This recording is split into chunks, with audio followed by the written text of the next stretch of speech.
Dear students, इस video में जो पॉइंट हम डिस्कस करने जा रहे हैं उसका नाम है work done by different forces. Okay, और इस अंडर दिस हेडिंग जो हम पॉइंट डिस्कस करने वाले हैं वो है work done by gravity, work done by interacting force, जिसमें work done by tension, work done by frictional force and work done by normal reaction देखेंगे। इसके बाद work done by spring discuss करना है और लास्टली कौन सा है, work done by pseudo force. ठीक है, कुछ न्यूमेरिकल्स भी देखते हैं और आगे बढ़ते हैं। ठीक है, तो चलिए स्टार्ट कर देते हैं वर्क डन बाय ग्रेविटी से। ओके, ठीक है, work done by gravity, that is gravitational force, that is what, gravitational force. यहां पर देखिए आप, वर्क डन बाय, कौन सा कंसेप्ट यहां पर हम डिस्कस करने वाले हैं, वर्क डन बाय, आप ग्रेविटी कह दीजिए या फिर ग्रेविटेशनल फोर्स कह दीजिए। ठीक है, gravity is nothing but gravitational force exerted by earth on any object. ठीक है, अब सबसे पहले क्या कर लेते हैं कि ग्रेविटी की डायरेक्शन फिक्स कर लेते हैं, जो ऑलरेडी हम जानते हैं। Gravity acts always vertically for downward. ठीक है, अब जैसे आपने ये कहा कि इट एक्ट्स वर्टिकली डाउनवर्ड, तो आप मुझे ये बताइए, मेरे पास जो वर्क डन का बेसिक फार्मूला है that is force into displacement into cos of theta, force into displacement into what, cos of theta. ठीक है, where this theta will be angle between force and displacement. अब यहां पर इन दो term में से एक टर्म की डायरेक्शन तो फिक्स कर दी आपने, कौन सी, वर्टिकली डाउनवर्ड। अब डिस्प्लेसमेंट कैसा है उस हिसाब से वर्क डन आगे आएगा। देखिए, अब यहां पर मैं क्या कहना चाहता हूं, जो पॉइंट्स मुझे डिस्कस करने हैं यहां पर, वो पॉइंट है कि अगर आप हॉरिजॉन्टल मोशन की बात करते हैं, कौन सी मोशन की बात करते हैं, हॉरिजॉन्टल, यानी किसी भी ऑब्जेक्ट को आप हॉरिजॉन्टली डिस्प्लेस करते हैं, तो अब आप मुझे ये बताइए कि फोर्स की डायरेक्शन कैसे है, वर्टिकली डाउनवर्ड, और पार्टिकल या फिर ऑब्जेक्ट या वो जो बॉडी है वो किस डायरेक्शन में डिस्प्लेस हो रही है, हॉरिजॉन्टल।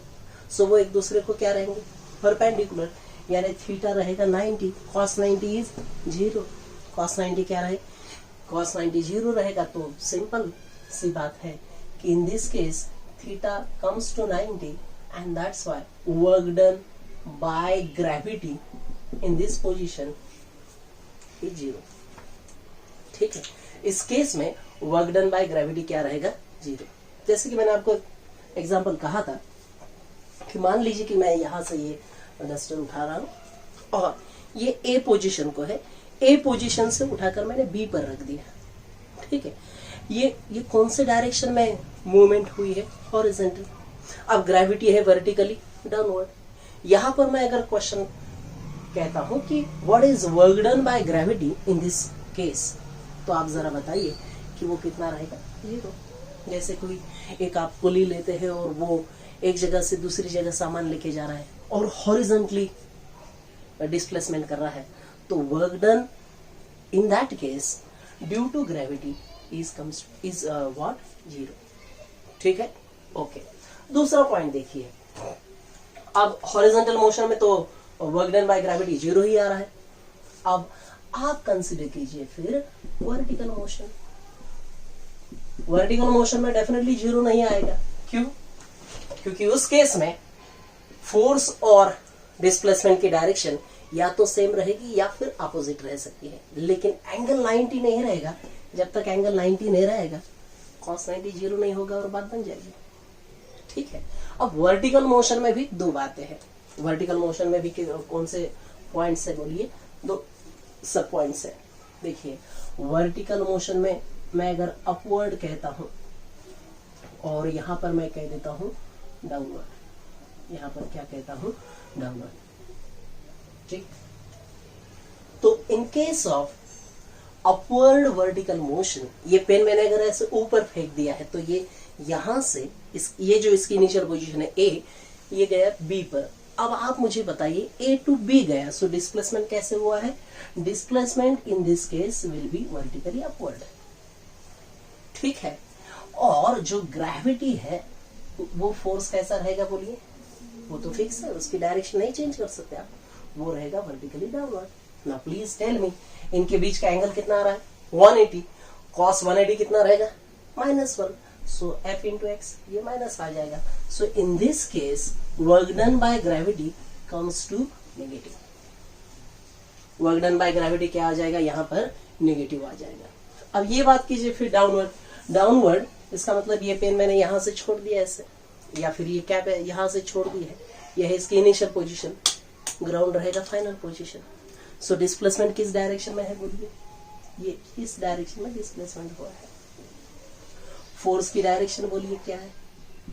वही है, तो डेफिनेटली cos 0 1 आएगा और वो Fs रहेगा, यानी ये पॉजिटिव रहेगा। Okay, so under the heading work done by gravity जो पॉइंट्स हमें डिस्कस करने हैं या फिर याद रखने हैं काफी अच्छी तरह से, कि अगर हम हॉरिजॉन्टल मोशन लेते हैं, सबसे पहली बात तो ग्रेविटेशनल फोर्स का डायरेक्शन फिक्स कर लीजिए। ग्रेविटी का क्या रहेगा? वो वर्टिकली डाउनवर्ड। अब अगर हॉरिजॉन्टल मोशन है तो वर्क डन बाय ग्रेविटी 100% 0 ही मान के चलना है। Okay, after that vertical motion में अपवर्ड रहेगा, यानी डिस्प्लेसमेंट अपवर्ड है। कोई चीज आप इस जगह से ऊपर लेके जा रहे हैं, ठीक है, तो डेफिनेटली वर्क डन नेगेटिव आएगा और यहाँ पर वर्क डन क्या आएगा? पॉजिटिव। सो यहां से हम ये कंक्लूजन निकाल सकते हैं कि work done by gravity may be 0, may be positive और मे बी नेगेटिव। वो 0 भी हो सकता है, पॉजिटिव भी हो सकता है, और क्या हो सकता है बोलिए? नेगेटिव भी हो सकता है, ठीक है। Work done by gravity is independent of path, is independent of what? Path. अब ये जो पॉइंट है actually dependency on path and जो क्या कहेंगे ग्रेविटेशनल फोर्स या सॉरी ग्रेविटेशनल नहीं, पोटेंशियल एनर्जी का पॉइंट इंट्रोड्यूस करना है या नहीं करना है, ये under the heading conservative and non conservative force में हम काफी डिटेल में देखने वाले हैं, ठीक है। तो यहाँ पर सिर्फ इतना याद रखिए आप इस वीडियो के लिए कि work done by gravity is independent of path because gravitational force is a conservative forces, is a conservative force. Okay, this is all about work done by gravity.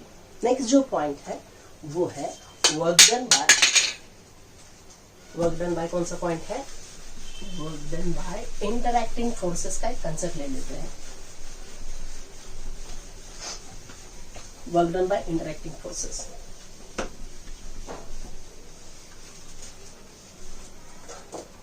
देखो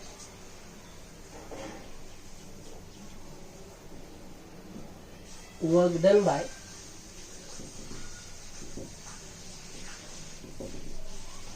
interacting forces, work done by interacting forces, ठीक है। तो यहाँ पे जो आपको formula है और जो पॉइंट याद रखना है वो मैं आपको एक बार समझा देता हूँ, ठीक है। देखिए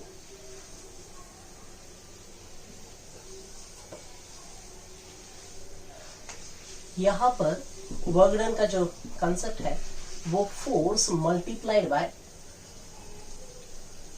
नो डाउट डिस्प्लेसमेंट, लेकिन ये कौन सा डिस्प्लेसमेंट लेना है? Relative displacement. कौन सा डिस्प्लेसमेंट लेना है? Relative displacement. Definitely cos theta ऐसे भी ले सकते हैं आप, ठीक है। सो रिलेटिव डिस्प्लेसमेंट का कंसेप्ट यहाँ पर आएगा। कौन सा कंसेप्ट आएगा? Relative. And if this relative displacement is 0, relative displacement क्या रहेगा मैं आपको बता देता हूं। मान लीजिए यहां पर एक एग्जांपल लेते हैं,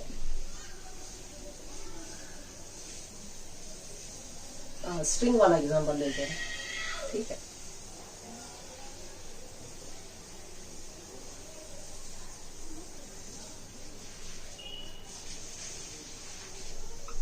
m1.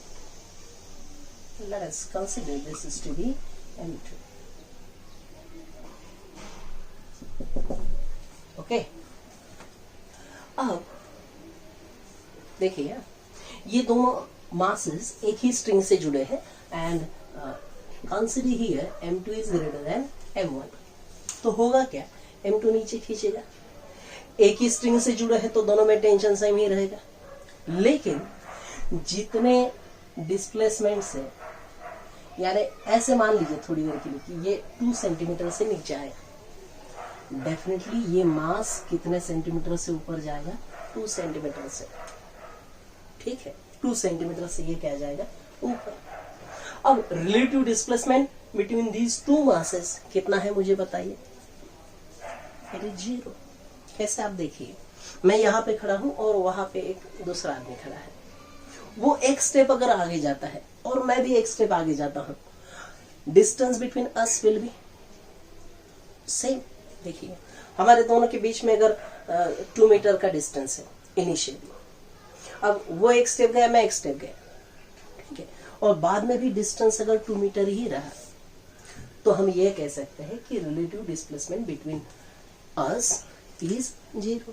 सिमिलरली अब इनके बीच में जो भी क्या कहेंगे सेपरेशन था, वो सेपरेशन क्या रहेगा यहाँ पे, length of the string. Okay, तो ये 2 सेंटीमीटर नीचे आया, ये 2 सेंटीमीटर ऊपर गया. इन दिस केस रिलेटिव डिस्प्लेसमेंट कितना आया है, 0. देयरफॉर अगर मैं ये आगे चलकर मैं ये डिस्कस करने ही वाला हूँ, यहाँ पर जो वर्क कर रहा है वो है टेंशन.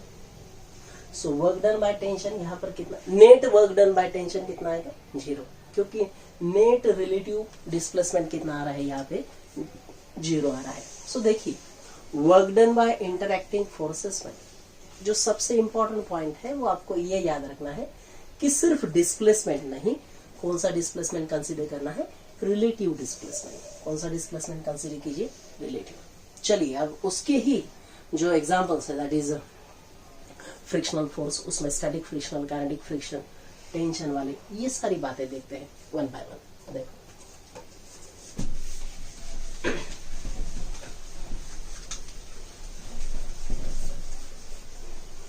इंटरएक्टिंग फोर्सेस में सबसे पहला work done by tension. Work done by tension,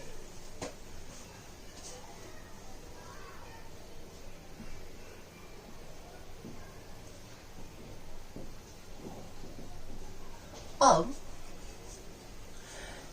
जिस किसी न्यूमेरिकल में स्ट्रिंग आएगा, क्या आएगा, स्ट्रिंग. देखो ये याद रखिए, जिस किसी न्यूमेरिकल में स्ट्रिंग आएंगे उस न्यूमेरिकल का वर्क डन क्या रहेगा, वर्क डन बाय टेंशन.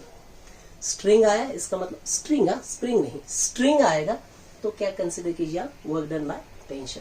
जैसे कि वो एग्जांपल मैं फिर से यहाँ पर क्लियर कर लेता हूँ. कौन सा, पुली वाला अभी जो मैंने ड्रॉ किया था. Let us consider one pulley. 2 masses,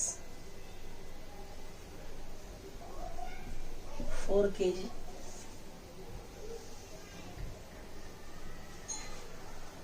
and this is what, 1 kg, 2 kg and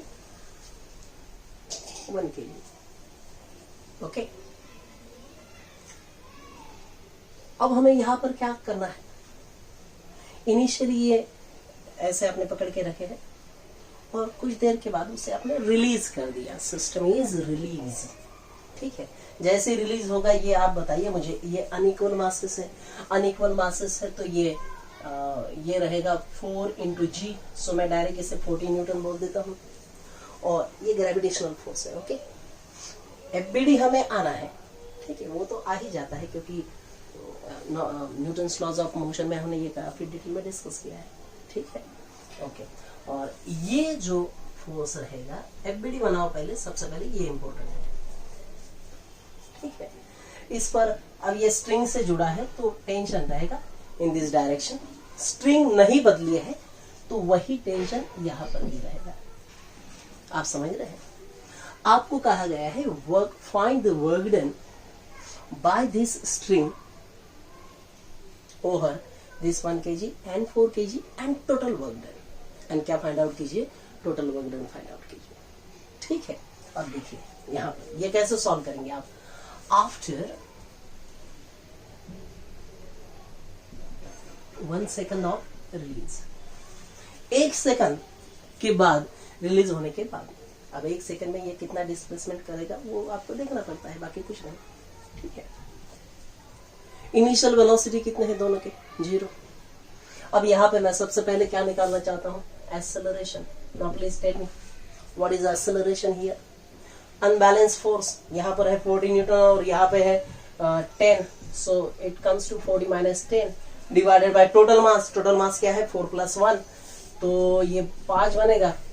ये 6 मीटर पर सेकंड स्क्वायर बन रहा है शायद, देखिए ना, तो ये ऊपर आएगा 30/5 विल बी 6 मीटर पर सेकंड स्क्वायर। सो एक्सेलरेशन आया है 6 मीटर पर सेकंड स्क्वायर। अब मैं क्या करता हूं, उस एक्सेलरेशन को भी डायग्राम में दिखा देता हूं। इस केस में एक्सेलरेशन रहेगा डाउनवर्ड एंड यहां पर क्या रहेगा वो अपवर्ड। ठीक है, okay. So for 1 kg, for 1 kg, 1 kg के लिए एफबीडी ऑलरेडी यहां पे बन चुकी है। वहां से आप इक्वेशन ऑफ मोशन बताइए सिर्फ। मास इंटू एक्सेलरेशन, एक्सेलरेशन है 6, मास है 1। सो मैं इक्वेशन लिख के देता हूं पहले। Mass into acceleration must be, acceleration के डायरेक्शन में फोर्स कौन सा है, टेंशन, माइनस उसके अपोजिट डायरेक्शन में क्या है बोलिए, mg, vertically downward.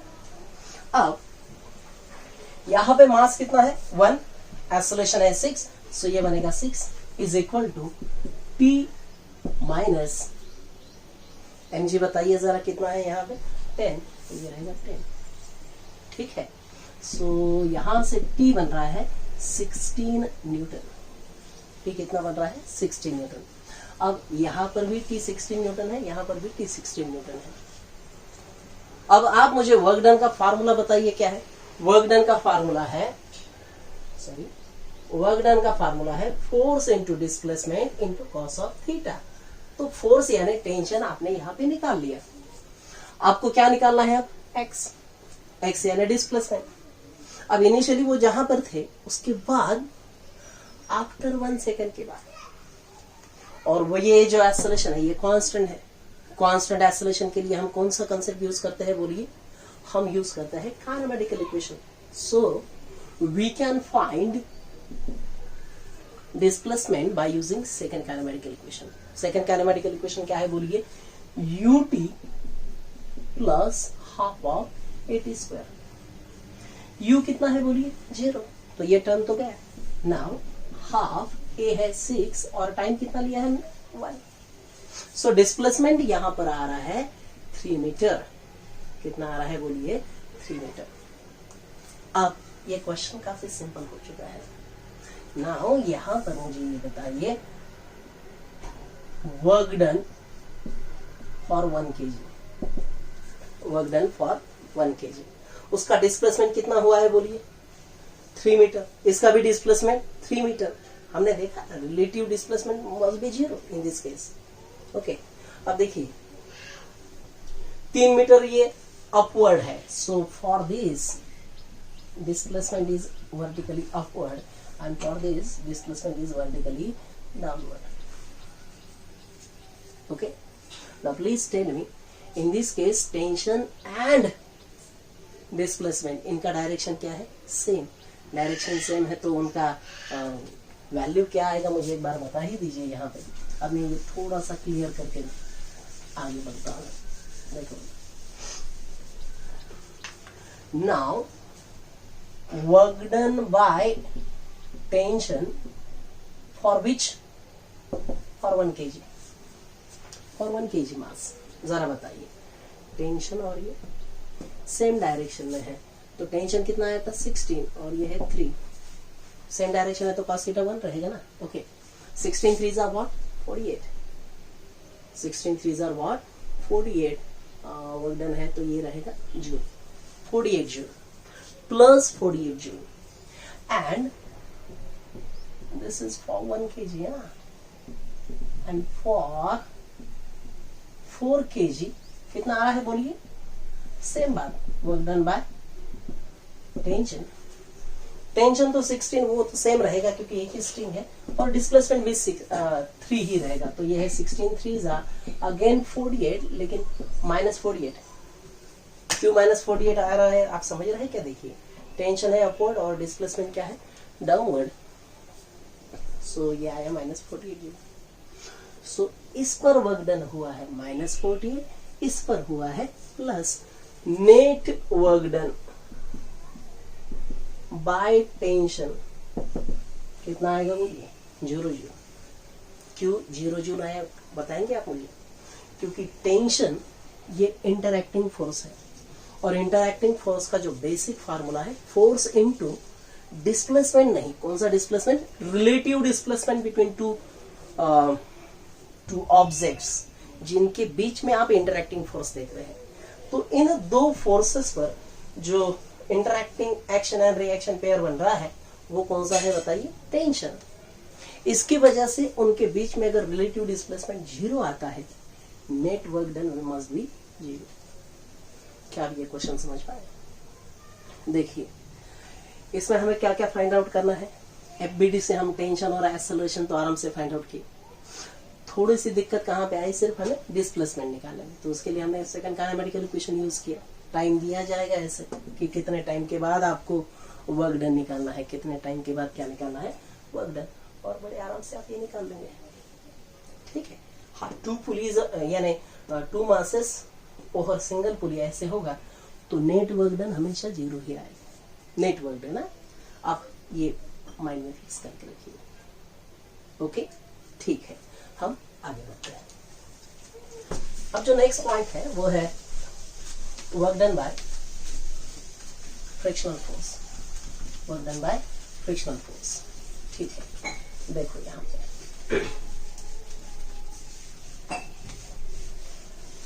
now we will discuss work done by frictional force.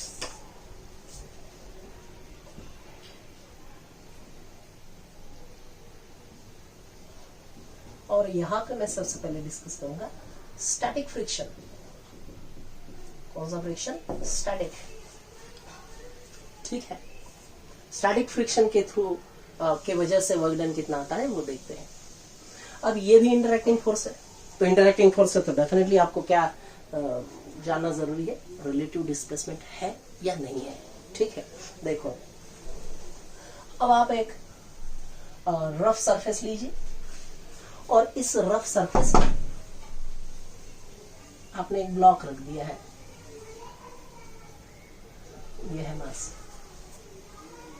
और इस पर आपने फोर्स क्या किया है? अप्लाई, ठीक है। अब रफ सरफेस है तो डेफिनेटली वहां पे कौन सा फोर्स आएगा? फ्रिक्शनल फोर्स आएगा। कौन सा फोर्स आएगा? Frictional force. और आपको ये कहा गया है कि ये ब्लॉक जगह से हिला ही नहीं, ठीक है। अब ये मूव नहीं हो रहा है तो डेफिनेटली जो फ्रिक्शनल फोर्स रहेगा वो स्टैटिक फ्रिक्शनल फोर्स रहेगा, ठीक है। देखिए फ्रिक्शनल फोर्स कौन से रहते हैं? Static frictional force and what? Kinetic frictional force. तो जब भी F applied is less than F limiting, limiting force कैसे निकालते हैं? Limiting force has this formula mu into what? Normal reaction, ठीक है। तो ये अगर लेस देन रहे तो बॉडी मूव नहीं होगा, और फोर्स कौन सा रहेगा? Static frictional force. And if that F applied is greater than limiting force, body move हो जाएगी, और तब जो फोर्स आएगा वो कौन सा फ्रिक्शनल फोर्स आएगा? Kinetic frictional force, kinetic frictional force, ठीक है। तो वो तो ये हम बाद में देखते हैं। नाउ प्लीज टेल मी, यहां पर अगर ये F अप्लाइड इस तरफ है तो डेफिनेटली ये जो फ्रिक्शनल फोर्स है, स्टैटिक फ्रिक्शनल फोर्स, ये उसके अपोजिट डायरेक्शन को रहेगा। ये हमने ऑलरेडी डिस्कस किया है लॉज ऑफ मोशन में, ठीक है। तो यहाँ पर वो डायरेक्शन वगैरह डिस्कस करने की जरूरत नहीं। अब आप यहाँ पे मुझे ये बताइए कि वर्क डन का फार्मूला क्या रहेगा? ये है हमारा ये फोर्स, फ्रिक्शनल फोर्स, और वो भी कौन सा? Static, multiplied by x relative into cos of theta, now please tell me x relative किसके बीच का लेंगे आप? Relative displacement between which surface? तो आप देखिए ये फोर्स किसके बीच का है बोलिए? ये रफ सरफेस और इस ब्लॉक के बीच का क्या है बोलिए? फ्रिक्शनल फोर्स है। तो आप मुझे ये बताइए रिलेटिव टू दिस सरफेस, इस सरफेस पर आप खुद खड़े हैं ऐसे मानिए, क्या ब्लॉक थोड़ा भी मूव हो रहा है? रिलेटिव टू दिस सरफेस नहीं हो रहा है। So displacement of this block relative to this rough surface, ये वैल्यू यहां पर कितनी है बोलिए? ये वैल्यू यहां पर है 0। कितनी है यहां पर? 0। एंड दैट्स व्हाई डिस्प्लेसमेंट अगर 0 है तो बाकी आप मुझे ये बताइए यहां पर ये फ्रिक्शनल फोर्स कितना भी रहे तो भी वर्क डन कितना आना है? 0। सो work done bye static force कितना आया? यहां पर 0 आया है। अब दूसरा एक एग्जांपल देखते हैं जहां पर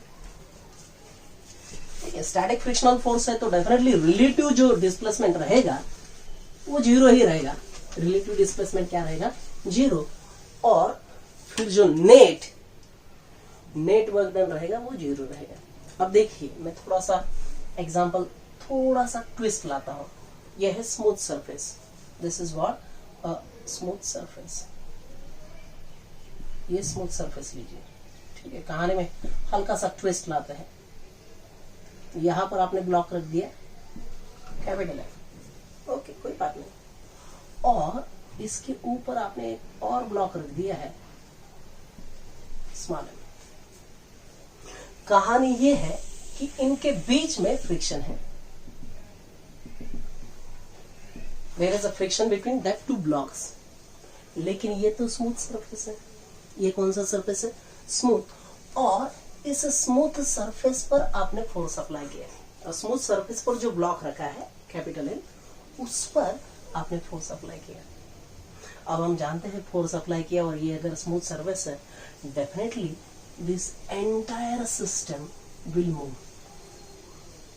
पूरा का पूरा सिस्टम ही वहां पर क्या होने वाला है? मूव होने वाला है। अब मैं क्या करता हूं, दोनों के एफबीडी अलग अलग निकाल लेता हूं, ठीक है। जरा देखिए मैं यहां पर कैपिटल एम का एफबीडी पहले निकाल लेता हूं। कैपिटल एम में यह है अप्लाइड फोर्स, और उसके ऊपर जो ब्लॉक है वो उसके रिलेटिव मोशन को अपोज करेगा विद फ्रिक्शनल फोर्स, और ये है स्टैटिक फ्रिक्शनल फोर्स। कौन सा फोर्स रहेगा? वो स्टैटिक फ्रिक्शनल फोर्स। फिर भी ये पूरा का पूरा जो ब्लॉक है वो x इतने डिस्प्लेसमेंट से मूव हो गया, मानिए हो गया मूव, ओके कोई बात नहीं। नेक्स्ट मैं यहां पे एफबीडी निकालता हूं स्मॉल m का, इस ब्लॉक का। एफ अप्लाइड इस कैपिटल एम पर है, इस पर तो डायरेक्ट कोई फोर्स अप्लाई नहीं हो रहा है। फोर्स कौन सा रहेगा फिर यहाँ पे? फ्रिक्शनल। अब ये अगर इस तरफ है तो इस ब्लॉक पर ये रहेगा वही फोर्स, सेम फोर्स है, ठीक है। एक्शन रिएक्शन फोर्स रहेंगे, इंटरेक्टिंग है।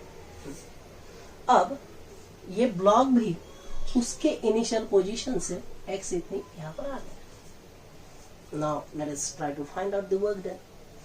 Work done for this capital M due to static friction, due to static friction. मैंने क्या कहा? Due to static friction. Now please tell me very basic formula of work done. ये हमेशा fix ही रखिए mind में कि fx cos theta क्या है? ये है हमारा, क्या कहेंगे आप इसे, ये है हमारा बेसिक फार्मूला, ठीक है।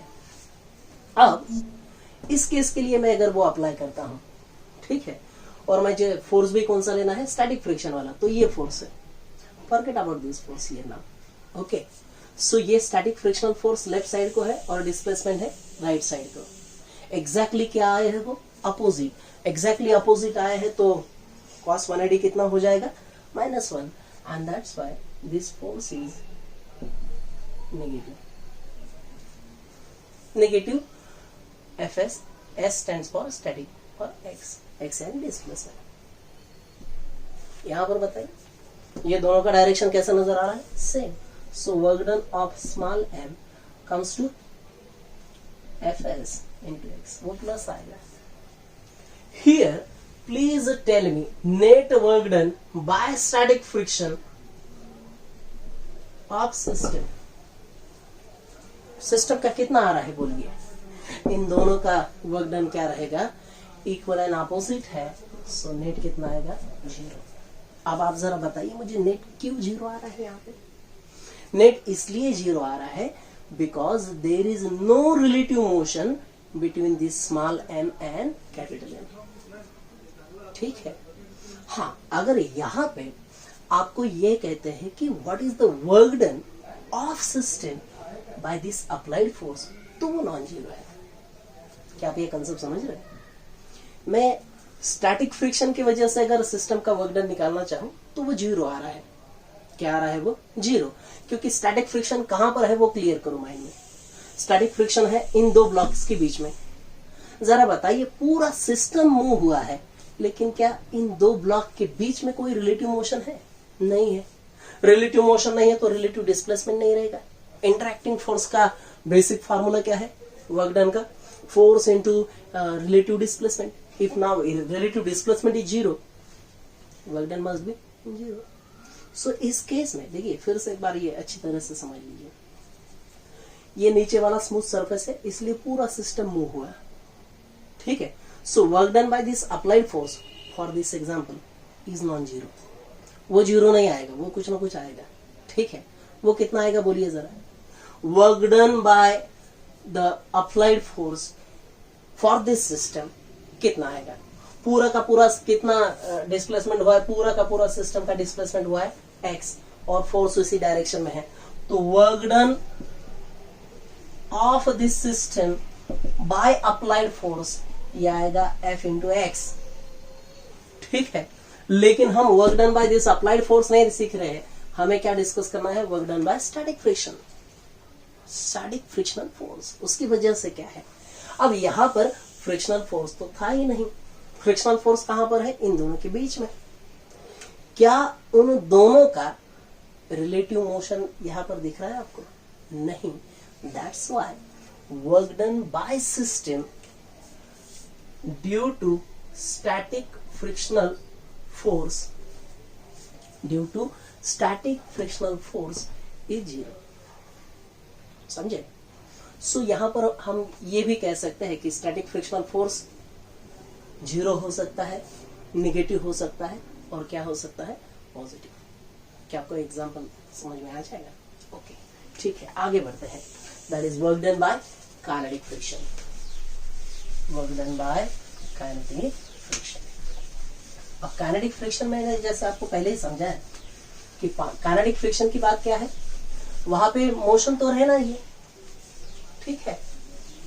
तो वो समझने वाली बात है फिर कि वर्क डन बाय कौन सा कॉन्सेप्ट कहते हैं, काइनेटिक फ्रिक्शन. देखो काइनेटिक फ्रिक्शन की वजह से वर्क डन क्या रहेगा. यहां पर फिर से आप एक रफ सरफेस कंसीडर कर रहे हैं और सॉरी एक ब्लॉक ले रहे हैं जिसका मास है m.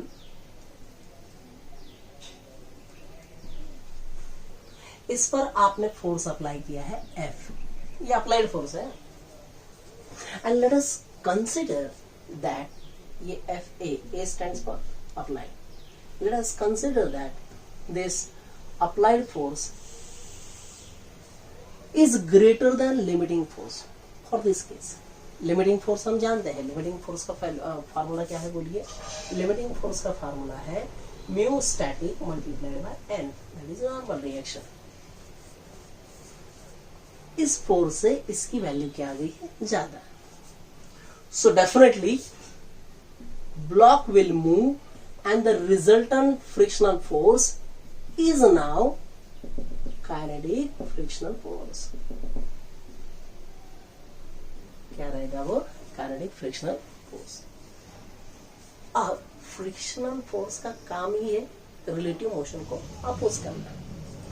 अब ये जो सरफेस है इस पर ये फोर्स अप्लाई कर रहा है तो ये ब्लॉक इस तरफ जाने की कोशिश करेगा। लेट अस कंसीडर वो मूव हुआ विद डिस्प्लेसमेंट x, तो उसे अगर अपोज करना है तो ये सरफेस क्या करेगा, उस पर जो काइनेटिक फ्रिक्शनल फोर्स है वो अपोजिट डायरेक्शन में अप्लाई होगा उस पर। ठीक है, now please tell me in this case work done due to kinetic frictional force क्या रहेगा, वो एग्जैक्टली क्या है, अपोजिट। देखो हम ये डिस्कस कर रहे हैं ना, एफ अप्लाइड को भूलना है यहाँ पे आपको।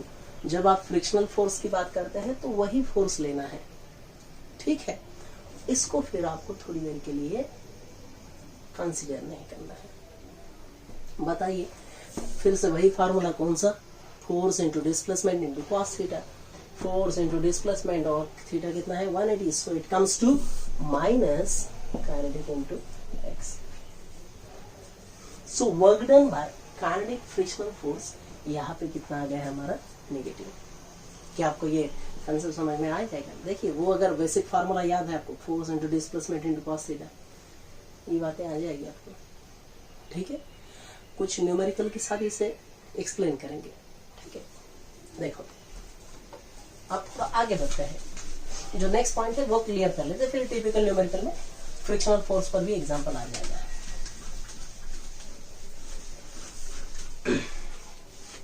अब जो पॉइंट हमें डिस्कस करना है वो है work done by spring force. अब जैसे टेंशन, ये फोर्स तभी इंट्रोड्यूस होता है जब क्या आता है, बोलिए मुझे, जब स्ट्रिंग आता है, स्ट्रिंग, और जब स्प्रिंग आएगा तो स्प्रिंग फोर्स रहेगा। अब स्प्रिंग और स्ट्रिंग में देखिए खासियत क्या है, तो अगर मैं स्प्रिंग कंसीडर करता हूं अब यहां पर, और ये ब्लॉक, ठीक है, ऐसा मैंने कंसीडर किया एक एग्जांपल, और इसे अगर मैंने इस डायरेक्शन में एक्स इतने डिस्प्लेस, ऐसे डिस्प्लेस किया, नीचे खींच लिया, ये फिर यहां पर आएगा। ये डायग्राम में इस तरह दिखा, सॉरी सेम डायग्राम, थोड़ा सा ये हो जाएगा, एक्सपेंशन रहेगा, ब्लॉक वही है, कंसीडर करो प्लीज। और ये जो पॉइंट है ये है डिस्प्लेसमेंट। ठीक है, एक्सटेंड, ऐसे नीचे खींचा आपने उसको, इलोंगेट हुआ फेस पे।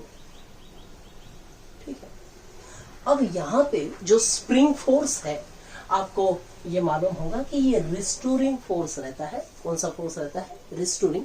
रिस्टोरिंग फोर्स की खासियत ये रहती है कि आप उसे कंप्रेस कीजिए या इलोंगेट कीजिए, वो उसकी इनिशियल पोजीशन पर आने की कोशिश करेगा।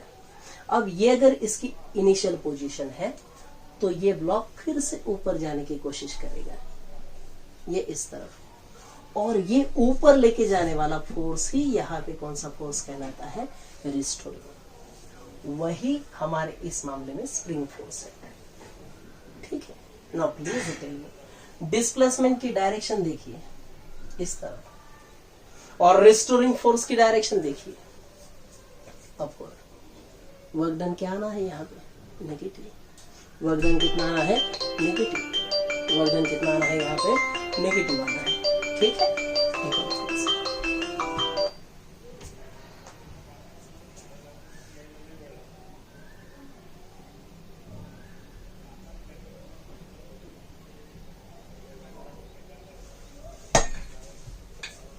वर्क डन कितना आना है यहाँ पे? नेगेटिव आना है। ठीक है, तो देखो पॉइंट क्या है। ठीक है, अब यहाँ पे ये जो फ्रिक्शनल फोर्स है उसका वैल्यू ये रहता है actually -kx, where this k is a force constant। यहाँ पे k क्या है बोलिए? फोर्स कांस्टेंट है। इसे जनरली वो फोर्स कांस्टेंट रहता है, लेकिन स्प्रिंग है तो यहाँ पे हम स्प्रिंग कांस्टेंट कहेंगे। Stiffness of the spring decide करता है, जितना k की वैल्यू ज्यादा रहेगा उतना स्टिफनिंग ऑफ स्प्रिंग ज्यादा रहता है, वो स्प्रिंग अच्छा रहता है। ठीक है, देखो वो है स्प्रिंग कांस्टेंट और x है displacement. Now please tell me, जो फोर्स यहां पे किसका फंक्शन नजर आ रहा है मुझे? डिस्प्लेसमेंट का। अब लास्ट लेक्चर में ही हमने डिस्कस किया है कि if force is a function of displacement, definitely वो कौन सा फोर्स है? वेरिएबल फोर्स है। कौन सा फोर्स है? वो वेरिएबल फोर्स है। क्लियर? और फिर वर्क डन निकालने के लिए आपको यहाँ पे क्या लेना पड़ेगा? इंटीग्रेशन। ये सिंपल सी बात है। तो यहां पर आप मुझे ये समझाइए कि वर्क डन क्या रहेगा फिर? Force into displacement. ठीक, ये रहेगा x इनिशियल और ये क्या रहेगा? x final. यहां पर आप उसे क्या कह देते हैं लेकिन? Minus. Why there is negative sign? Because in case of spring force or in case of spring, displacement and applied force, displacement and spring force are exactly opposite in all cases. देखो, आप यहाँ पे extension कर रहे हैं, displacement नीचे तो ये ऊपर जा रहा है। ठीक है, अगर आप इसको ऐसे कॉम्प्रेस करके रख देते, वो एग्जांपल मैं यहाँ पे समझा देता हूँ, वो डायग्राम। यानी ये अगर आपने ऐसे कर दिया इस ब्लॉक में, ये ऐसे, थोड़ी देर के लिए मान लीजिए कि ये डिस्प्लेसमेंट भी आपने कितना कंसीडर किया है? x। देखो हाँ, मेरा इनिशियल पोजीशन ये है, आपने इसे ऐसे नीचे खींचा तो डिस्प्लेसमेंट डाउनवर्ड है, लेकिन स्प्रिंग फोर्स उसे ऊपर लेके जाने की कोशिश करेगा। ठीक है, तो हम देख रहे हैं work done by spring force. तो स्प्रिंग फोर्स और डिस्प्लेसमेंट, इसकी डायरेक्शन इस केस में कैसी है बताइए मुझे? एग्जैक्टली अपोजिट है। अब लोग क्या सोचेंगे कि इसे कॉम्प्रेस करके देखिए। अब कॉम्प्रेस करके भी देखते हैं आप तो भी इसका मतलब अब डिस्प्लेसमेंट इस तरफ है, ये केस में डिस्कस करूंगा। और स्प्रिंग की खासियत ये रहती है कि वो फिर से ओरिजिनल जगह पे आने की कोशिश करता है। तो ओरिजिनल जगह तो ये है, ओरिजिनल जगह पे लाने वाला फोर्स कौन सा रहता है बोलिए? Restoring force. रिस्टोरिंग फोर्स ही यहाँ पे कौन सा है हमारे केस में? Spring force. सो ये रहेगा आपका फिर से स्प्रिंग फोर्स। ये स्प्रिंग फोर्स बोलिए, एफ स्प्रिंग बोल दीजिए यहाँ पे। जरा बताइए मुझे कि डिस्प्लेसमेंट और स्प्रिंग फोर्स का डायरेक्शन यहाँ पर भी क्या है आपको? नेगेटिव। सो इसलिए मैंने यहाँ पे लिख दिया। इंटीग्रेशन है तो आपको लिमिट्स बोलने पड़ेंगे। x initial x final, where x initial is initial displacement and x final is final displacement. ठीक है, अब यहां से यहां देखते हैं तो इनिशियल डिस्प्लेसमेंट आप 0 लेंगे। यहां तक अगर ये x आता है तो ये कम होते होते यहाँ पे कितना आ जाएगा? 0। तो इस प्रॉब्लम में ये 0 टू क्या आएगा? x। ठीक है, अब मैं इसे सॉल्व करता हूं। f की वैल्यू मुझे बताइए यहां पर क्या है? f की वैल्यू है kx। f की वैल्यू कितना है? kx। So this formula now, x initial x final minus of kx और ये dx। k is a spring constant. A constant should be taken outside the integration, limit and derivative. यहाँ पे integration है, k बाहर निकालिए, x का integration रहेगा x square by 2। सो हमारा फाइनल रहेगा (1/2) और ये k। ठीक है, यहां पे आप कहेंगे x स्क्वायर, उसकी लिमिट क्या रहेगी बोलिए मुझे? x इनिशियल और ये क्या रहेगा? x final. This limit work done comes to -12 of k x final square minus x initial square, x final square minus x initial square. ये माइनस अगर आप अंदर मल्टीप्लाई कर देते हैं then formula will become half of k x initial square, ये उल्टा हो जाएगा sir, x initial square minus क्या रहेगा? x final square. क्या आप ये समझे? सो अगर आपको वर्क डन बाय स्प्रिंग का कंसेप्ट आए, वर्क डन बाय स्प्रिंग का कंसेप्ट, तो आपने ये फार्मूला यूज करना है। ठीक है। यहां पर भी आपको जो बात समझनी है वो ये है कि work done by spring force negative रह सकता है, पॉजिटिव भी रह सकता है। ठीक है, नेगेटिव कब रहेगा बोलिए? नेगेटिव, अब ये तो माइनस तो ऑलरेडी है, अब ये टर्म अगर पॉजिटिव रहे तो positive into minus will be minus, तो ये पॉजिटिव आने के लिए x final must be greater than x initial. So if x final is greater than x initial, work done by spring force is negative, and if x final is less than x initial, work done is positive. work done क्या रहेगा? Positive रहेगा। ठीक है, इस पर एक example यहीं पर देख लेते हैं ताकि ये यहीं पर क्लियर हो जाए। देखो, स्प्रिंग पर भी क्वेश्चंस आते हैं। देखिए, ऑसिलेशन टॉपिक में भी स्प्रिंग का कंसेप्ट आता है, वहां पर भी ये आते हैं एग्जांपल्स। जैसे हमने पहले ही डिस्कस किया है कि work energy, work power energy, ये जो हमारा चैप्टर है, इस चैप्टर के कई आर्टिकल्स, कई सारी बातें आपको अलग अलग चैप्टर में फिर से आती है, डिस्कस करना पड़ता है वहां पे। तो उसमें से स्प्रिंग का जो पॉइंट है वो ऑसिलेशन में आपको एक बार वहां पर भी अप्लाई करना पड़ता है। ठीक है, चलिए देखो एक एग्जांपल लेते हैं स्प्रिंग पर। स्प्रिंग का पॉइंट यहां पर क्लियर कर लेते हैं।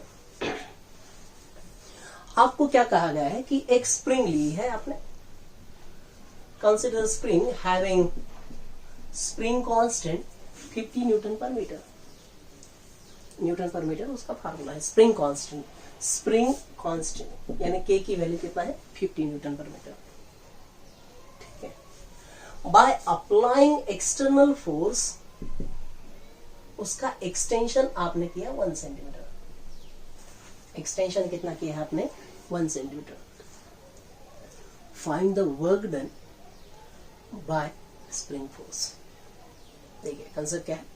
अ spring of spring constant 50 Newton पर metre when applied by or when subjected to a force, it get elongated by 1 centimeter.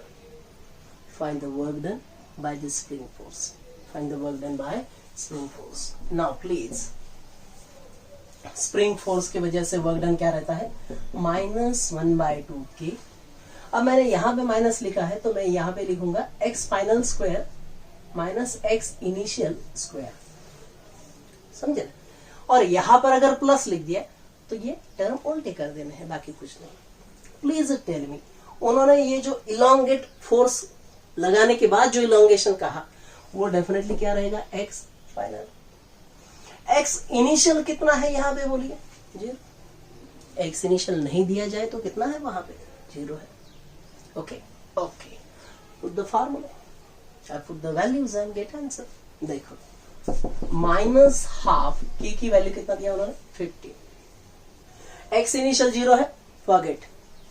ये सेंटीमीटर है, कन्वर्ट करना पड़ेगा क्योंकि मीटर में ये ऐसा यूनिट में ही सॉल्व करना न्यूमेरिकल जनरली। सो ये रहेगा 10 का पावर -2, उसका स्क्वायर 10 का पावर क्या आ जाएगा? -4। क्या बोले? देखिए 1 सेंटीमीटर, सेंटीमीटर का कन्वर्जन आप कर रहे हैं तो ये रहेगा -2 मीटर। -2 मीटर का स्क्वायर -4 मीटर। ये कितना हो रहा है? 25। सो ये आया 25 इंटू 10⁻⁻4 जूल। 25 इंटू 10⁻⁻जूल, ये माइनस यहाँ पे।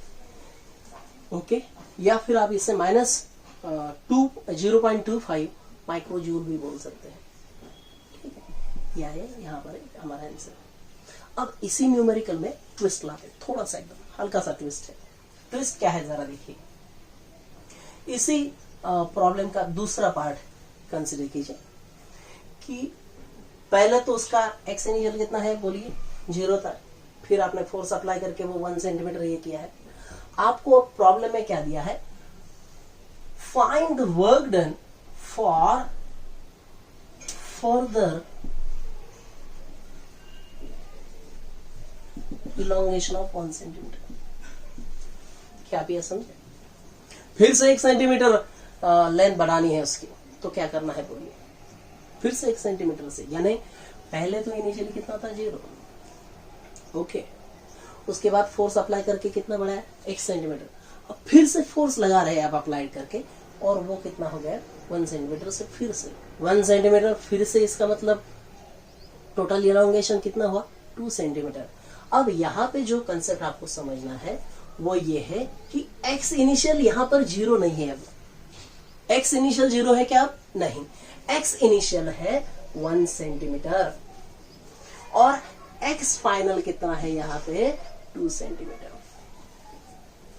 x फाइनल कितना है बोलिए 2 सेंटीमीटर। क्या आप ये समझ पाए? ठीक है, तो फिर ये सॉल्व करेंगे हम। अब इसके लिए कंसेप्ट क्या रहेगा फिर बोलिए? फार्मूला तो वही है, x फाइनल x इनिशियल की वैल्यू ये रहेगी। क्या आप ये सॉल्व कर पाएंगे? ठीक है, वैल्यूज पुट कीजिए और आंसर निकालिए। ठीक है, ओके ओके ना, ये आ जाएगा आराम से। ठीक है, वैल्यूज तो पुट करने हैं, बाकी क्या करना है आपको बोलिए? ये यहाँ पे 2 सेंटीमीटर तो ये 4 रहेगा 3, मेरे ख्याल से ये -75 इंटू 10⁻⁴ जूल आएगा। कैसे? x फाइनल कितना है 2 का स्क्वायर रहेगा 4 और इधर 1 ही है तो 4 - 1 वो आएगा 3 गुने लिए और 10⁻⁴ एज इट इज। तो इसका आंसर क्या रहेगा -75 10⁻⁴ जूल। ओके, ठीक है। अब जो नेक्स्ट पोर्शन है उसके तरफ बढ़ जाते हैं फिर, और वो जो पॉइंट है वो है work done by pseudo force. Work done by pseudo force.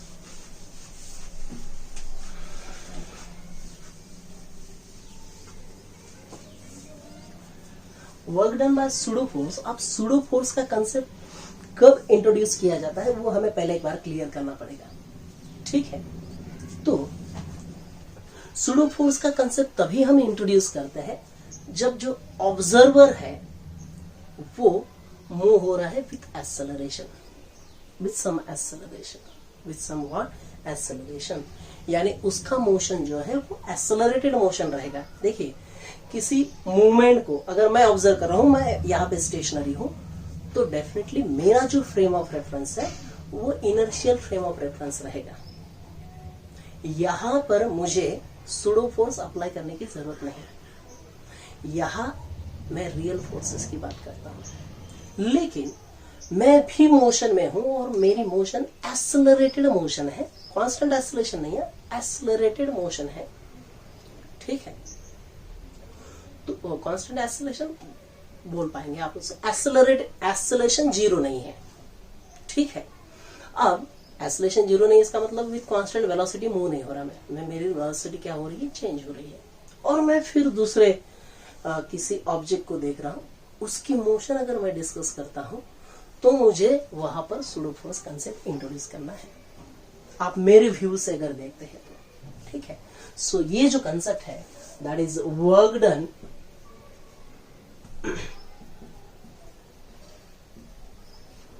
Bye pseudo force. Work done by pseudo force ये हम तभी इंट्रोड्यूस करते हैं when observer is in accelerated motion, is in what accelerated motion. तो चलो देखते हैं उस पर क्वेश्चन क्या है। अब यहां पर मैं एक एग्जांपल लेता हूं फिर से। Late us consider one trolley. उस ट्रॉली पर एक ऑब्जर्वर है जिसका नाम है ए। एक ऑब्जर्वर लिया ए, वो ट्रॉली पर ही बैठा हुआ है। ट्रॉली एक्सेलरेट हो रही है with acceleration, late us consider a acceleration से ये ट्रॉली आगे जा रहा है। ठीक है, अब आप मुझे ये बताइए, ए अगर ऑब्जर्वर है तो ऑब्जर्वर मूव्स विथ एक्सेलरेशन ए, तो ये अगर किसी मोशन को, किसी के मोशन को, दूसरे मोशन को अगर डिस्कस करना चाहेगा तो इससे सूडो फोर्स लेना पड़ेगा। ठीक है, अब यहां पर आपने ब्लॉक रख दिया है, सपोज क्या रख दिया है, ब्लॉक, जिसका मास है m। हो क्या रहा है कि ये जो ब्लॉक है ये with respect to this observer, ठीक है, मूव हो रहा है let us consider with acceleration a1.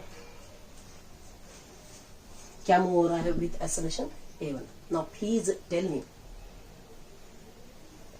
a1 यहां पर क्या है वो मुझे एक बार क्लियर करो. a1 is the acceleration of mass m relative to the observer a. यहां पर उनका कहना है कि let us consider initial velocities of any यानी ट्रॉली या फिर मास, इनके इनिशियल वेलोसिटी 0 लीजिए. ठीक है. Find the work done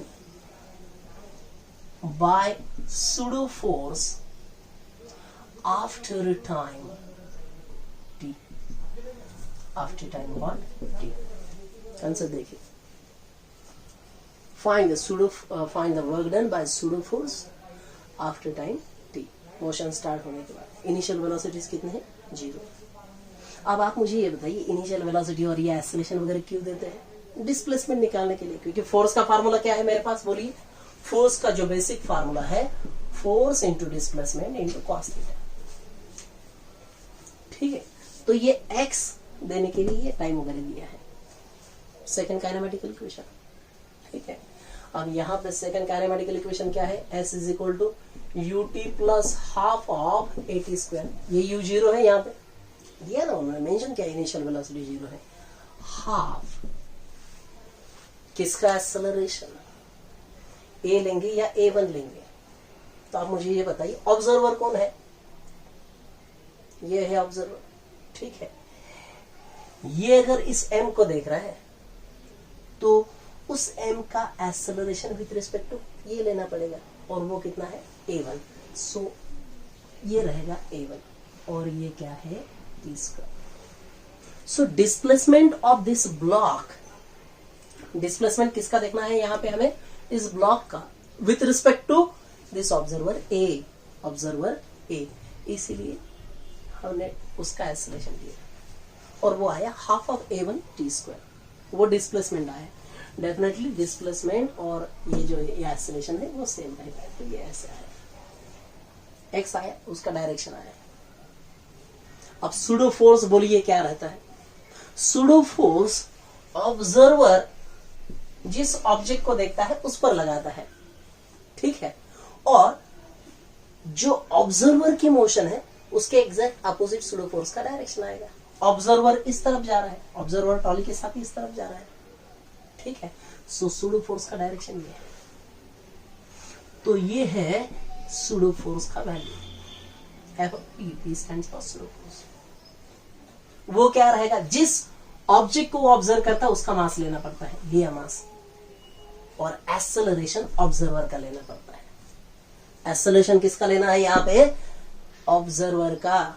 observer का एक्सेलरेशन यानी किसका एक्सेलरेशन? ट्रॉली का एक्सेलरेशन. और वो कितना है यहाँ पे? a. एंड नाउ आपके पास सूडो फोर्स हो गया, डिस्प्लेसमेंट हो गया, उनके बीच का डायरेक्शन अपोजिट है, वो भी पॉइंट यहाँ पे आ गया. सो work done by pseudo force is mass into acceleration of the trolley multiplied by half of a1 t square. और साइन कौन सा आ जाएगा? प्लीज बोलिए यहाँ पे माइनस. साइन कौन सा आ गया यहाँ पे? माइनस. क्या आपको सूडो फोर्स का ये कंसेप्ट समझा है? देखो, work done by pseudo force, work done by tension, work done by frictional force, सबके लिए तो बेसिक फार्मूला यही यूज किया आपने. हर बार आपने क्या देखा है सर कि सूडो फोर्स और डिस्प्लेसमेंट कैसे निकालते हैं, सूडो फोर्स का वैल्यू क्या है, टेंशन का वैल्यू, बस वही तो किया है आपने. सो इस बेसिक फार्मूले को अगर याद रख देते हैं तो मेरे ख्याल से अपना जो ये पूरा आर्टिकल है that is work done by different forces, ये आपका काफी अच्छी तरह से क्लियर हो जाएगा. ठीक है. 2-3 एग्जाम्पल देखते हैं और ये पॉइंट खत्म कर देते हैं. देखिए, टिपिकल न्यूमेरिकल्स. Typical numericals.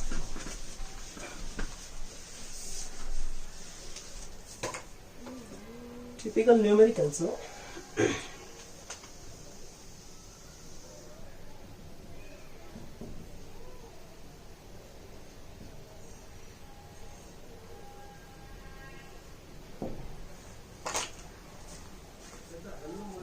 ठीक है। अब देखिए यहाँ पे टिपिकल न्यूमेरिकल में हम क्या कंसिडर करते हैं। आप एक लिफ्ट कंसिडर कीजिए यहाँ पे प्लीज। आपने क्या कंसिडर किया है यहाँ पे? लिफ्ट। और लिफ्ट में आपने ये दो लोग लगा लिए यहाँ पे, दो लोग, ठीक है। ये है ए और यहाँ पे है बी, ठीक है। यहाँ पे है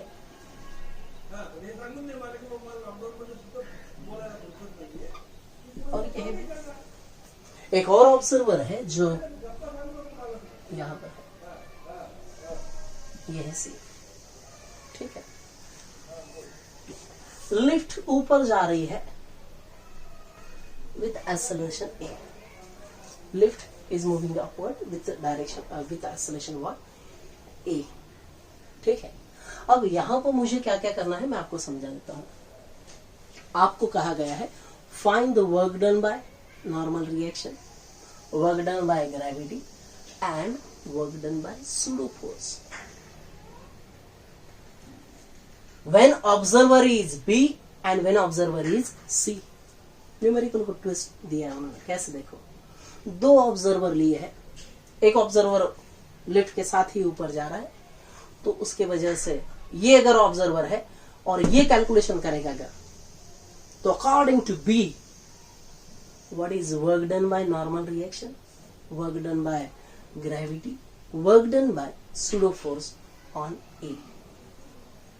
सिमिलरली अगर सी ऑब्जर्वर कैलकुलेट करता है तो what will be work done on A due to gravity, normal reaction and pseudo force, ठीक है।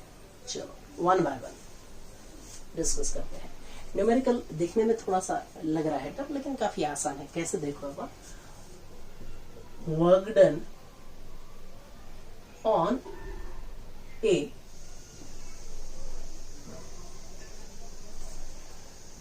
as seen by, ऐसे कर देता मैं यहाँ पे भैया, as seen by which observer? B observer. Now please tell, B observer अगर ये करता है तो देखिए कंसेप्ट कितना ये हो जाता है। B के हिसाब से A पर कौन कौन से फोर्स लग रहे हैं वो एक बार निकाल लीजिए, FBD निकाल लीजिए। FBD of A by B, ये क्लियर लीजिए पहले। तो ये बी है, एफबीडी किसका निकालना है आपको? ए का। ये इस आदमी का कौन निकाल रहा है एफबीडी? इसके हिसाब से जरा बताइए क्या रहेगा? ये ए। कौन कौन से फोर्सेस लग रहे हैं उस पर जरा बताइए। सबसे पहले ये वो वेट तो दिखाएगा उसका, ठीक है, फिर नॉर्मल रिएक्शन भी दिखाएगा। अब जो पॉइंट आता है उस पर फोकस कीजिए। जो एफबीडी निकाल रहा है क्या वो भी मोशन में है? हाँ, और वो एक्सेलरेटेड मोशन में है। सो डेफिनेटली वो सूडो फोर्स का कंसेप्ट वहां पे इंट्रोड्यूस करेगा। सूडो फोर्स की कहानी क्या है? जिस डायरेक्शन में ऑब्जर्वर रहता है मोशन, उसके एग्जैक्टली अपोजिट डायरेक्शन में वो दिखाएगा। सो वो दिखाएगा फोर्स, सूडो फोर्स का वैल्यू रहेगा यहाँ पे इसका मास, ए का मास मल्टीप्लाइड बाय एक्सेलरेशन। लेकिन डायरेक्शन क्या रहेगी? अब आपको यहां पर क्या किया गया है बोलिए? नॉर्मल रिएक्शन अपवर्ड है, ये ग्रेविटी है और ये सूडो फोर्स है। इन तीनों की वजह से वन बाय वन हमें डिस्कस करना है कि वर्क डन क्या रहेगा। नाउ प्लीज टेल मी, ठीक है, प्लीज यहां पे मुझे बताइए रिलेटिव टू द बी ए का मोशन कैसा है? ए किस डायरेक्शन में डिस्प्लेस हुआ है बोलिए? अगर लिफ्ट में आप ऐसे खड़े हो, बाजू वाला आपसे ऊपर जा रहा है, नीचे जा रहा है, नहीं, आप भी उसके साथ ही उसका डिस्प्लेसमेंट रहेगा। वर्टिकली अपवर्ड रहे या फिर डाउनवर्ड रहे, दोनों केस में वो बात रहेगी या नहीं? सो आप मुझे ये बताइए कि in all this case relative displacement कितना है बोलिए? 0। रिलेटिव डिस्प्लेसमेंट कितना है? 0। And that's why work done by all these forces on A as seen by B comes to 0, ठीक है। इस ए पर इन सभी फोर्सेस के वजह से वर्क डन कितना आएगा? 0। अगर ऑब्जर्वर कौन है बोलिए? बी। काफी सिंपल सी बात, क्योंकि बी, अगर बी जब ए को देख रहा है तो उसका डिस्प्लेसमेंट तो 0 है, ठीक है? तो इसकी वजह से भी 0, इसकी वजह से भी 0, इसकी वजह से भी 0 है। सो डिस्प्लेसमेंट ही नहीं है, तो एफ एक्स कॉस थीटा में एक्स नहीं, तो ये बात हो गई 0, ठीक है? सो पहला पॉइंट तो खत्म हो गया। Work done due to all these forces, due to normal reaction, due to gravity, due to pseudo force on A as seen by B comes to 0। अब इसका दूसरा पॉइंट ये लीजिए, देखो फिर यहां पर क्या होता है। देखो, देखिए please, work done when observer is, now observer कौन है बोलिए? सी ऑब्जर्वर है, ठीक? अब यहां पे हल्का सा ट्विस्ट है। जैसे ही आपने कहा सी ऑब्जर्वर, सी ऑब्जर्वर स्टेशनरी है, स्टेशनरी है, इसका मतलब उसका एक्सेलरेशन कितना है? 0। अब वो एक्सेलरेटेड नहीं तो सूडो फोर्स का कंसेप्ट ही नहीं आएगा, ठीक है? So work done of a due to pseudo force, due to which force? Pseudo force, when observer is C is 0. Why? Because when observer is C, there is no pseudo force acting on A. A पर pseudo force actors नहीं होते, pseudo forces नहीं तो work done का formula क्या है? Force into displacement into ये, तो फोर्स नहीं तो वर्क डन कितना आएगा? 0। Point clear? Now next, please tell me, दूसरा फोर्स लेते हैं नॉर्मल रिएक्शन। नॉर्मल रिएक्शन कैसे है? अब इसके लिए मुझे इसकी एफबीडी निकालनी पड़ेगी। अब एफबीडी कौन निकाल रहा है? सी। अब आप मुझे ये बताइए, ये बात मैं क्लियर कर लेता हूँ, मुझे यहाँ पे जगह चाहिए लिखने के लिए।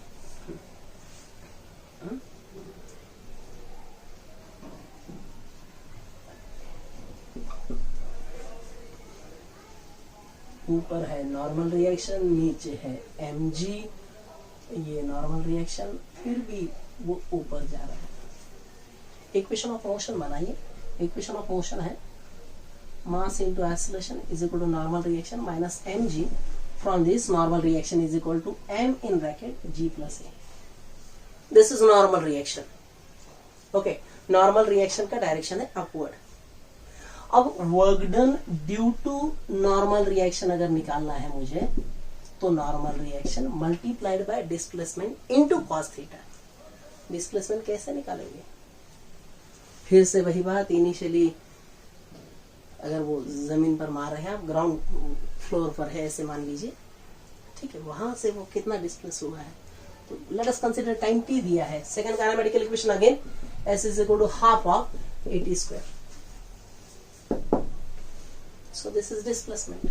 वो कहां रहेगा डिस्प्लेसमेंट? अपवर्ड। लिफ्ट ऊपर जा रही तो डिस्प्लेसमेंट भी ऊपर रहेगा, हाँ, तो ये रहेगा s। तो सेम डायरेक्शन है, तो cos थीटा कितना? 0, सॉरी cos थीटा 1, थीटा 0 है।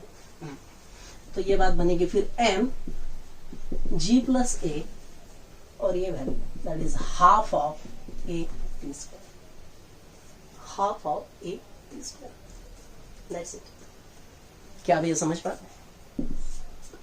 Due to normal reaction and what will be work done due to gravity. Gravity क्या है? नीचे, और ये ऊपर, तो work done by gravity in this case comes to mg, और ये displacement half of at square. Exactly opposite है, इसलिए क्या आएगा sign? Minus.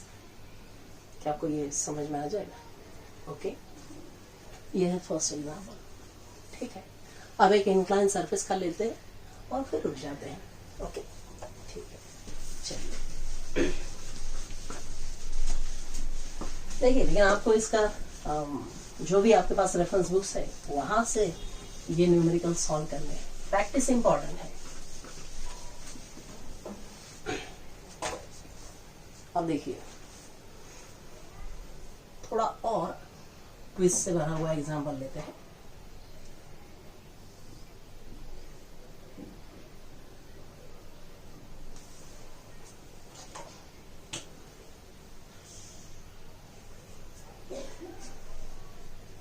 It makes an angle theta, theta angle बनाया उसने वहां पे, और यहां पे आपने एक ब्लॉक रख दिया है।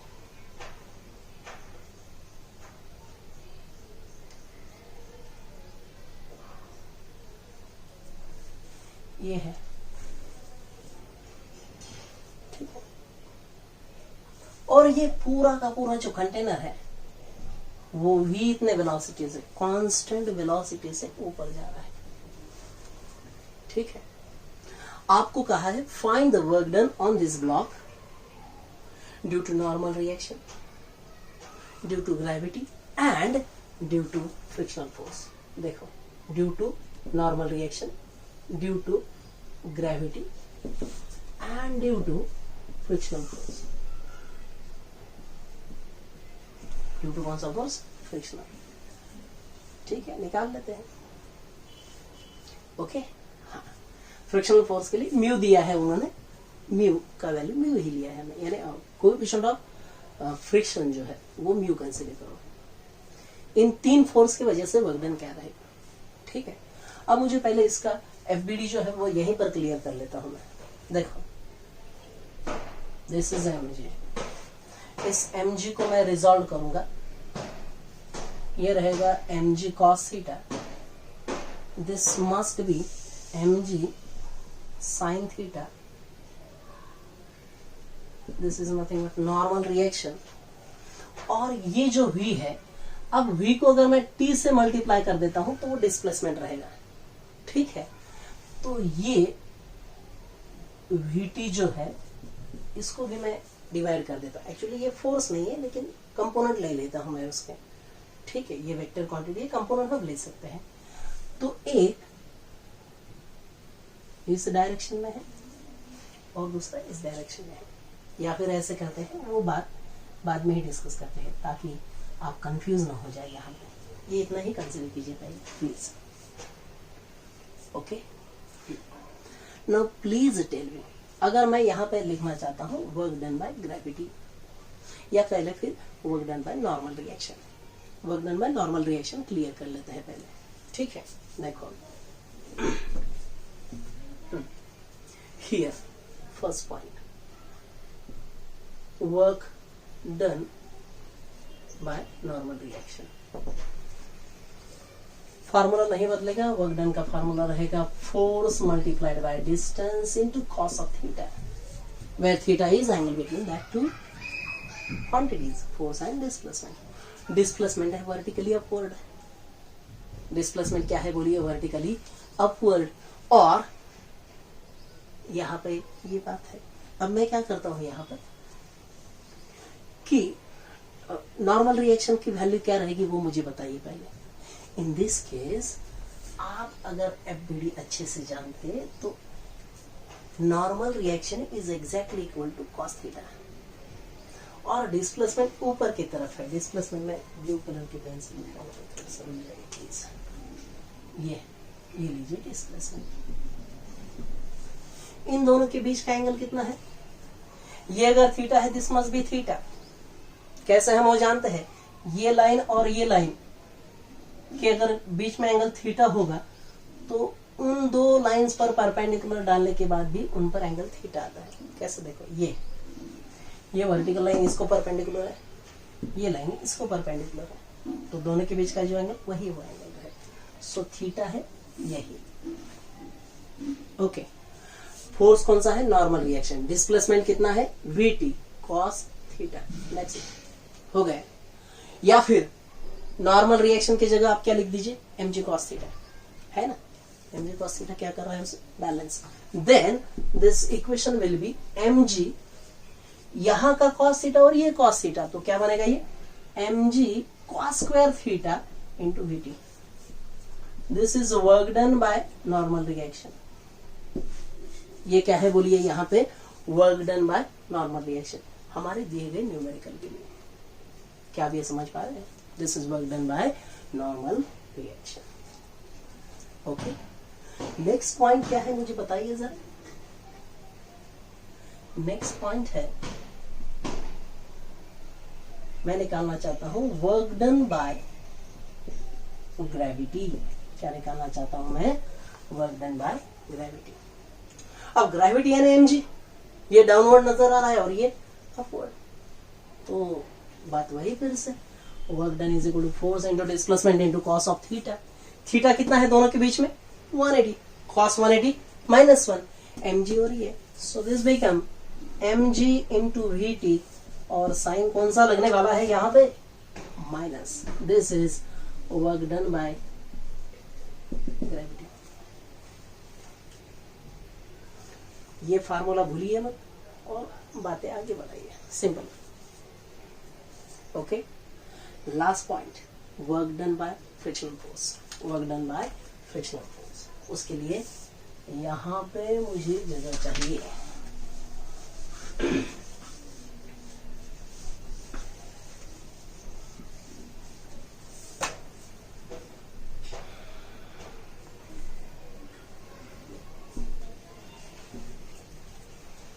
अब ये अगर इस तरफ जाएगा तो फ्रिक्शनल फोर्स तो ये डायरेक्शन रहेगी, ठीक है। इन दोनों के बीच का एंगल कितना रहेगा बोलिए ना, फ्रिक्शनल फोर्स और डिस्प्लेसमेंट का। ये अगर थीटा है, ये पूरा 90 है, so this must be 90 minus theta. Use our basic concept. This is third point, that is work done by frictional force. Work done by which force? Frictional. Third point. Basic formula: force into displacement into cos theta, where theta is angle between force and displacement. वो हमारे case में कितना है? 90 minus theta. So this must be cos 90 minus theta. ये पहले clear कर लो, ठीक है। फ्रिक्शनल फोर्स जैसे normal reaction mg cos theta को बैलेंस कर रहा है, यहाँ पे फ्रिक्शनल फोर्स को कौन बैलेंस कर रहा है? mg sin theta. सो फ्रिक्शनल फोर्स की वैल्यू कितना है यहाँ पे बोलिए मुझे प्लीज? वो है mg sin theta. And what is displacement? vt। cos 90 minus theta क्या बनता है? sin theta. sin और ये ऑलरेडी sin, तो ये रहेगा mg sin square theta into vt। This is work done by frictional force. That's it. क्या आप ये समझ पा रहे हैं? ऐसे ही न्यूमेरिकल्स आपको जो आपके पास रेफरेंस बुक है वहां से सॉल्व करने हैं। जितना आप प्रैक्टिस करेंगे उतना आपके लिए फायदेमंद रहेगा, ठीक है। हम इस टॉपिक में जो पॉइंट डिस्कस किए हैं वो एक बार मैं क्विक रिवाइज कर लेता हूँ। वो क्या है? हमने देखा work done by gravity, work done by interacting forces, उसमें static frictional force, kinetic frictional force, उसके बाद टेंशन, नॉर्मल रिएक्शन। उसमें खासियत क्या है कि आपको डिस्प्लेसमेंट की जगह क्या यूज करना है सर? Relative displacement. कौन सा डिस्प्लेसमेंट? Relative displacement. ओके, फिर हमने स्प्रिंग की बात देखी और लास्ट में देखा हमने सूडो फोर्स। सूडो फोर्स का कंसेप्ट तभी इंट्रोड्यूस कीजिए whenever observer is in accelerated motion. जब ऑब्जर्वर एक्सेलरेटेड मोशन में है तभी सूडो फोर्स का पॉइंट आएगा, ठीक है। आप एग्जांपल सॉल्व कीजिए, कुछ डाउट्स होंगे डिस्कस करेंगे, ठीक। ओके, हम यहीं पर रुक जाते हैं। Thank you.